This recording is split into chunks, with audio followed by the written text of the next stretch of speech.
কি অবস্থা তোমার? হঠাৎ এমন কথা? কি হয়েছে তোমার?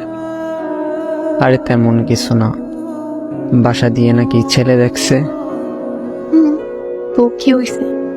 ছেলের নাকি সরকারি চাকরি আছে। থাকতে পারে, জানি না। ও আচ্ছা, তুমি এত কিছু কিভাবে জানলে? তোমার কাজিন বলছে। ও আচ্ছা, এইসব খবর ও ভালো রাখে। তোমার পরিবার তো মনে হয় রাজি। কি করবে এখন? আমাদের সম্পর্ক কি এখানেই সমাপ্তি? এই শোন, বিয়ে আমি করব, আমার পরিবার না। আর তোর এত কিছু কে ভাবতে বলছে? তোর সামনে পরীক্ষা, তুই পড়াশোনায় মনোযোগ দে। আমি তোর ছিলাম, তোর আছি, তোরই থাকবো। তুই পরীক্ষাটা দে আগে, তারপর হাত ধরে নতুন জীবন শুরু করব। সত্যি তো? হ্যাঁ সত্যি। তোর হাত ধরছি কি অন্য কারো হয়ে যাবো এই জন্য নাকি? শেষ অব্দি তোর সাথে থাকবো, এটা মাথায় রাখ। পড়তে যা এখন।